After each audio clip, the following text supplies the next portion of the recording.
Welcome back to the channel, everyone. Hope everyone's been doing well.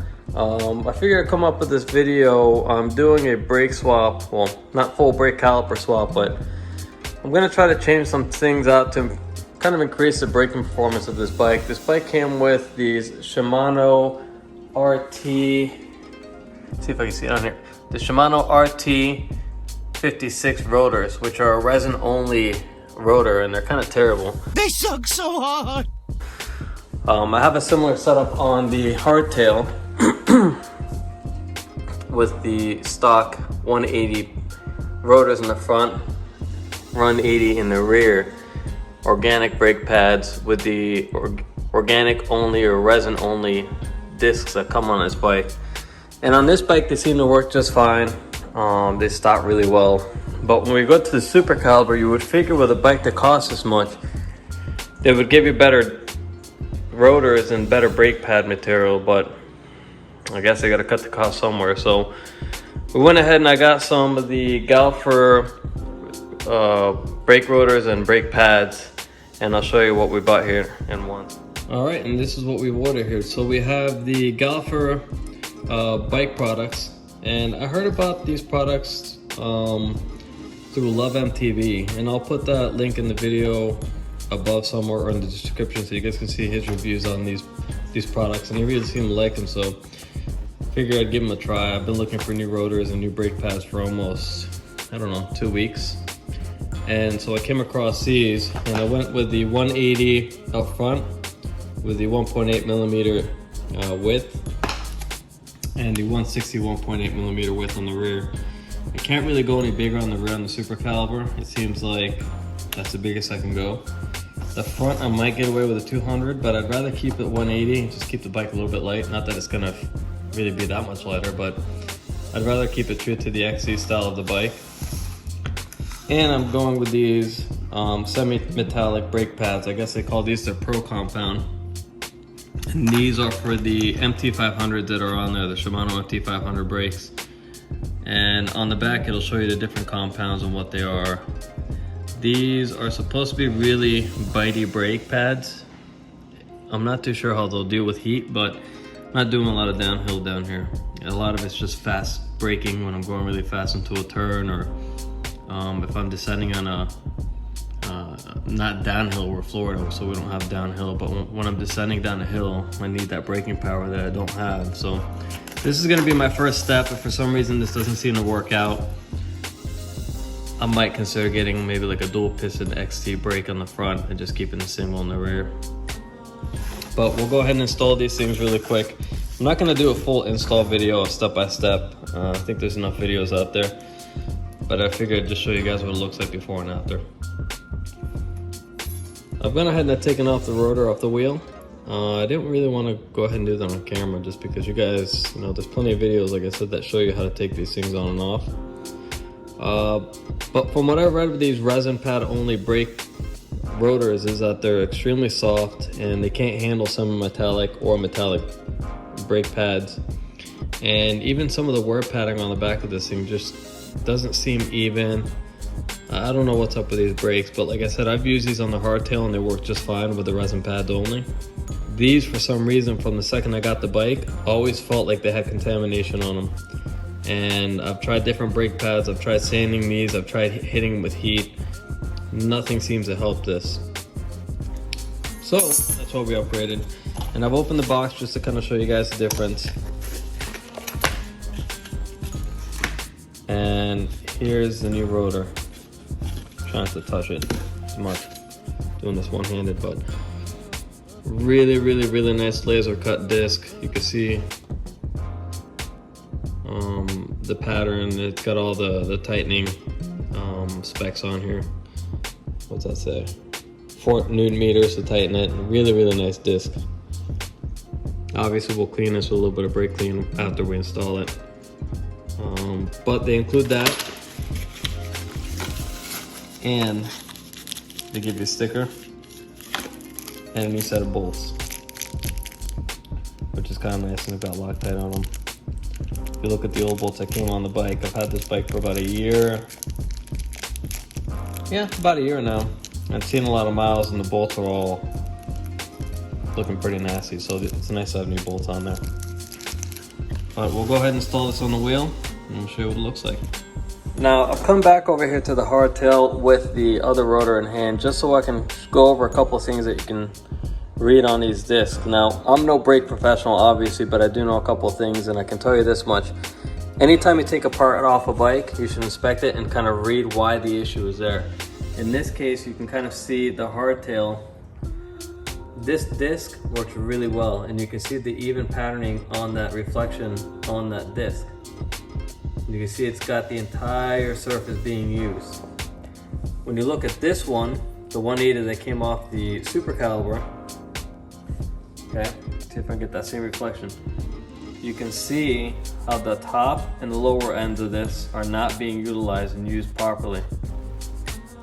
And what I'm going to show you on the brake pads is how that correlates on the pad as well, and it's just all over the place. Just meaning that these brakes are not working properly, either because of contamination, or I'm hoping it's not the caliper just being very weak and not being able to grab. But that's why I'd rather just buy new discs and new pads and see how that works instead of shelling out $200 for a set of XT4 piston calipers. But let me go back to the pads and show you the difference there. I figured I'd touch on the brakes really quick on the brake pad situation here. So for anyone that has these MT500s or any Shimano style brake pad like this, and you know, obviously there's people out there that know how to do this, so I don't expect you guys to listen to my nonsense on this one, but I'll show you how you guys do it real quick just so you have a little bit of touch on it. So with these brakes, you're gonna have this cotter pin here type thing, and what you'll do is you'll bend this back. This will normally be bent upwards. I don't really like this design. I like the SRAM design better. Let me see if I can move this here. I'll show you on the high tower. The design that they have is much different. They have a little screw here. Very nice. With this little ring that keeps it in place. This will actually screw into the caliper. I like this design much better. It makes less noise than that one does. But like I said, you spend money on a bike, you don't have to upgrade things right away. Use what you have. So to do these brakes, all you do is you take this little pin, you fold it down and you pull it out just like that. And these pads will push right down and out. You can see them right there. And just go ahead and pull them out. Now the big key with this is to use some sort of tool, preferably something soft like a tire lever. Let's see if I can get this to focus. Sorry guys, I'm using my cell phone because I don't feel like taking out the GoPro and setting all that up. And what you'll do is you'll gently push back on these pistons until they go in, just like that. You can kind of see it. Okay. And then you'll do the same thing with the other side. Sometimes you'll have to hit it from the top here, but that's my piece of advice for you all. If you decide to do your brakes on your own, make sure you don't touch your brake lever and push back your pistons all the way, and you can kind of see them right there. You see how that one's almost flush. All right, we're back at the pads here. So I'm gonna try to fight this bit of a shadow here from the lighting situation, but so that inner surface that I was showing you on this rotor, where you're not getting that braking power right here. Sorry, pointing at the wrong areas. This area right here, the inner surface and the outer surface correlates with this pad. There's minimal use on this pad on the outside here. It's kind of hard to see on video, but it's very dark right here where it's being used versus the outer surface of the actual pad. The outer side of the bike, because this is the inner pad, the outer pad actually looks like it's being utilized a little bit more than the inner. And I think that's where this braking power is coming in. And again, the guy who assembled these bikes at Trek was kind of a, to say it nice, a moron. Because when I got this bike from them, when it was purchased brand new, the rear brake was loose, the headset was loose, nothing was greased properly. And as a matter of fact, I was missing parts on this bike that were supposed to come on it, and I think they actually might have taken some parts off of it to keep for themselves. Not to mention that guy no longer works there. I think he was fired. But my suspicion is that this man got contamination on this, which got on the pads, which then the bike got to me, and I rode it, and the brakes were terrible from the beginning. And even when I had taken it to Trek, they said, oh, you gotta give it a couple miles, they need to be worn in. Never happened. Not to fault Trek, because the store was actually really good and they've replaced a couple things for me and had some issues with the bike which they rectified, but the one mechanic, I'm pretty sure was responsible for the contamination of these pads from the beginning. Now, I'm gonna go ahead and put these Galfer pads, and you can find these for a whole list of brake calipers. They don't really list them on this box, but when you go on their website, or even at Worldwide Cyclery where I bought these, they have a whole listing on what these will fit on.